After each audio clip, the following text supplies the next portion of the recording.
quick disclaimer before the video. I forgot. I just noticed that I didn't hit record on my camera. So I guess this review of Boba Fett will be audio only. So you'll only hear my voice, and I'll probably most likely just put a bunch of footage over my voice because I cannot believe I did the amateur mistake and not press record. It happens to the best of us, ladies and gentlemen. So thank you so much. Bear with me, and I hope you enjoy the review.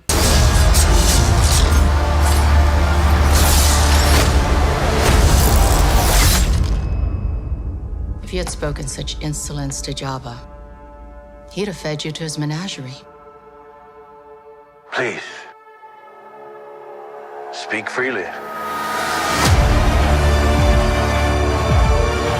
Greetings, whoever this may concern. Christian Aguilar here, back with another series review. And in today's series review, I'm going to be reviewing episode 3 of the Book of Boba Fett. Now, I sat and watched this episode along with my good friends Tyler and Shannon, the two people I co-host Rendered Image with, a show that's live on YouTube every Thursday and Sundays.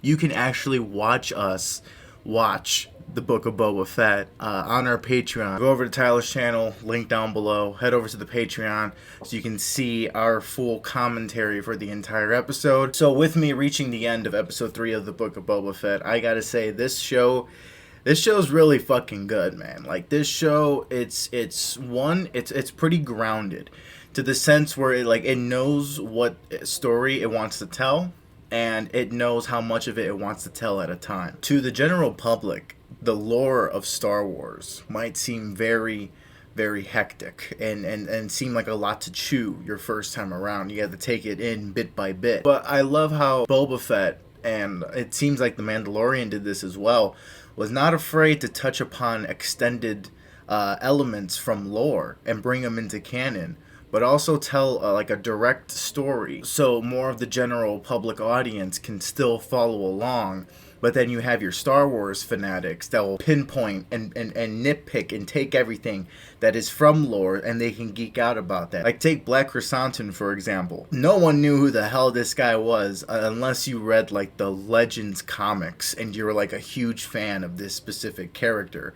A Wookiee bounty hunter is only known in the comics and Legends. So if you're a general, like, fan of Star Wars and you've just only seen the films, I don't think you know who this guy is. I personally didn't know who this guy is before Book of Boba Fett. So to see such a badass character translated from Legends onto the big screen, so now majority of Star Wars fans will finally know about him, it's pretty damn cool. And I really admire Filoni, Favreau, and Rodriguez for really pushing the boundaries when it comes to Star Wars. They're telling stories that they were itching to tell, and just this episode alone just expands so much on the universe, especially with the Rancor, to figure out more about the creature and to figure out that they actually feel emotions. Like, they're capable of feeling depression. And they have like a really strong bond with their owner. It's almost like they're dogs, like they're pet dogs. It's pretty insane. And you would never have known that if you just saw Return of the Jedi and you saw the big creature that Luke had to fight in Jabba's palace. You wouldn't suspect that from those types of creatures, that much emotion and passion and nurturing that they take to just, grow up properly. You gotta, like, be one with the creature, you just can't leave it on its own to grow. If you want it to listen to you and be at your command, you got to take control of it. You got to spend time with it, which I am looking forward to seeing Boba do more of. When Danny Trejo came, and that was like that was like their gift, the twins' gifts to Boba Fett, was giving him a full adult-sized Rancor. If that was a baby Rancor, that's pretty insane. I don't think it is, because I think baby Rancors are smaller. But that was a full adult-sized Rancor, and they brought it to him as a gift.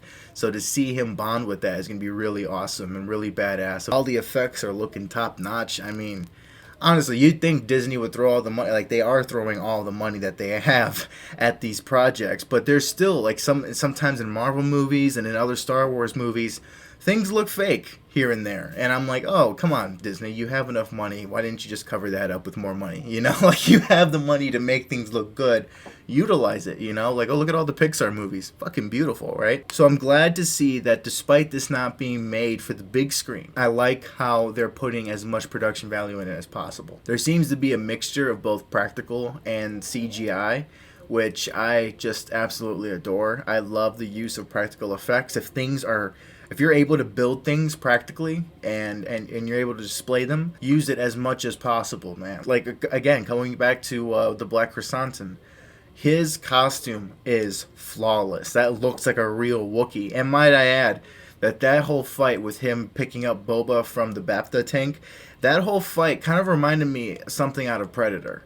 It kind of reminded me of something out of Predator because he's this big, brute, hulking presence that just does not go down no matter how hard you hit him. So I got some huge Predator vibes out of that, and I thought that was real badass to see Chrysanthemum, as tough as he is, take on multiple people at one time. It's pretty insane. They had to get the best of him with a trap door in order to really stop him and put him down. I cannot wait for Chrysanthemum to come back later in the season. It seemed like they set up a little friendship, a little alliance between him and Boba Fett by Boba Fett releasing him and saying no hard feelings. You know, Boba Fett's pretty diplomatic. Like, he's really diplomatic in his rolling. Like, he's like trying to have less violence as possible, unless he's really pushed to it, then he'll resort to violence and action. But he's always words first. And even with Chrysanthemum, he didn't even have hard feelings towards him. He's like, it's just business. I understand, from one bounty hunter to another.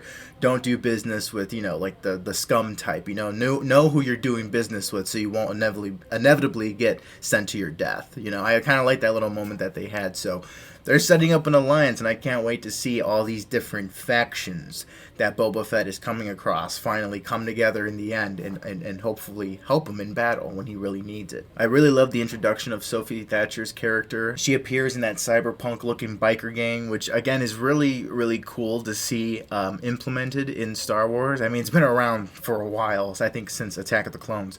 So to really have it like forefront in the center, in the spotlight, and really hit over the head like, yeah, this is cyberpunk. It's really cool. I love how Star Wars, I don't know if it's because I'm more aware of it now or if Star Wars is just really leaning into this, but I love how all their inspirations are really in the forefront, like with the spice, and then even calling the desert like the Dune Seas. Like, that's just a heavy homage to Dune, seeing the cyberpunk. And it reminds me of a lot of Alita Battle Angel, especially with Robert Rodriguez directing this episode. He directed the live-action Alita Battle Angel movie, which is not that bad. It's a pretty solid film. But I see a lot of that represented in this episode alone, and I just find that really, really awesome. Oh, and of course, the little speeder biker chase at the end gave me heavy Spy Kids 3 vibes with the whole race. I mean, them using gadgets to try to slow each other down. I think that they showed like a foot, like a mechanical foot, like pounding on the side of the speeder, while someone else had like a little blowtorch on their wrist that they were trying to cut away at the speeder engine. Those little gadgets just screamed Robert Rodriguez to me, and I didn't know when watching that he directed this specific episode, but when I saw it, I'm like, did he direct this third episode? Does he have 2 episodes directing underneath his belt? I wonder how many more episodes he's going to be directing this season. I don't mind him in the director's chair. I actually find it really entertaining and really awesome to know that Robert Rodriguez is giving his input in the Star Wars universe. I thought that was really badass ever since he directed that episode where Boba Fett initially returns in Mando Season 2. It was really sad to see the Tusken Raider tribe get raided. They got torched. They just massacred. I mean, I don't know what it is with Tusken Raiders and mass genocide, but they always seem to be at the short end of the stick, It really makes me wonder where the mother and the child Tusken Raider are at. They didn't really make it apparent to show those 2 bodies. I think that is for a reason. Like, we saw the chief's body on the ground, so we know the chief is gone, unfortunately, but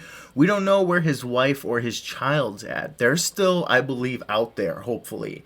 And again, that leads into the idea that again, these different factions, like you got the Tusken Raiders, and then you got like, the biker gang that's joining up with Boba Fett. You got all these people coming together to help him fight. So I hope to see the mother and son come back when you least expect it, in a big badass moment that helps save Boba Fett in the end. So far, so good, man. I mean, this episode, I'm gonna give a solid 4.5 Skarsgårds out of 5. It's so far so good, man. I hope this season does not dip anywhere anytime soon in quality.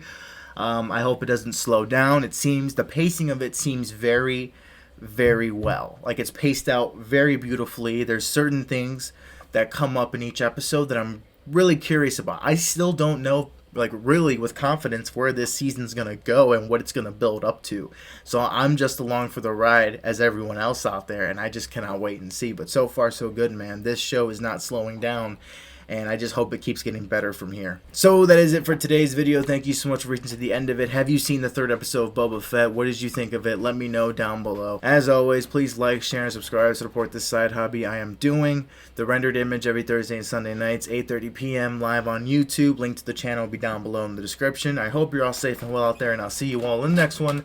Take care.